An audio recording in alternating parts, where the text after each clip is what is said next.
Hello everyone, আসসালামু আলাইকুম। Welcome back to my daily blog. আশা করি আমাকে যে যেখান থেকে দেখছেন সবাই ভালো আছেন এবং সুস্থ আছেন। তো আজকে আমি দুই রকম আচার বানাবো। একটা হচ্ছে বোম্বাই মরিচের আচার আর একটা কাঁচা আমের ঝুরি আচার। আসলে আমার আচার খুবই পছন্দ, খিচুড়ি, ভর্তা, ভাজির সাথে আমার খুব পছন্দ। মানে আমি যেমন ঘিও পছন্দ করি, ঘি অথবা আচার একটা হলেই হবে, মানে এমন।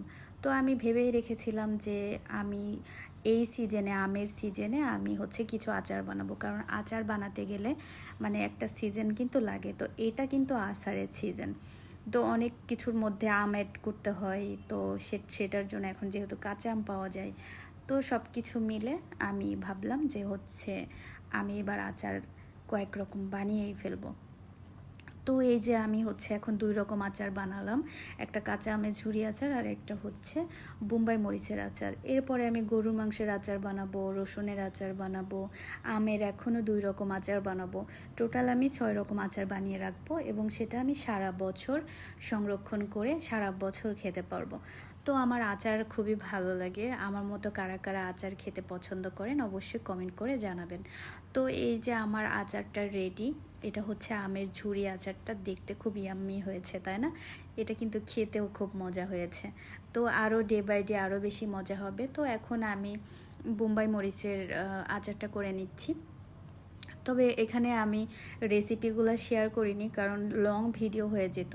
জাস্ট আমি একটু একটু করে ভিডিও করে আমি হচ্ছে মানে শেয়ার করেছি যে আমি কি কি করলাম আজকে। কিন্তু রেসিপি দিতে গেলে অনেক ঝামেলা হতো, কারণ এটার সাথে অনেক কিছু অ্যাড করতে হয়, অনেক কিছু পরিশ্রম থাকে, অনেক কিছু থাকে, যেগুলো দিতে গেলে লং ভিডিও হয়ে যেত।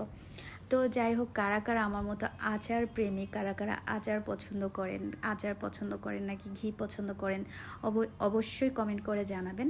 আর এই সিজনে অবশ্যই আচার বানিয়ে রেখে দিবেন যারা যারা আমার মতো পছন্দ করেন। তো আমার আচারগুলো দেখতে কিন্তু বেশ হয়েছে, আমার খুবই ভালো লেগেছে, খেতেও ভালো লেগেছে। আমি কিন্তু বানিয়েই খেয়ে ফেলেছি। তো আমার দুইটা আচার ডান। এরপরে নেক্সট টার্গেট হচ্ছে আমার গরু মাংসের আচার আর একটা আমের আচার। দেন তারপরে গিয়ে আরেকটা আমের আচার করব।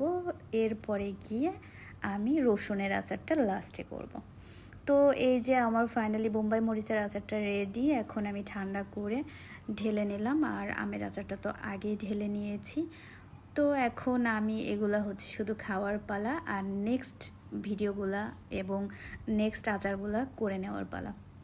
তো সবাই ভালো থাকবেন, সুস্থ থাকবেন, টেক কেয়ার।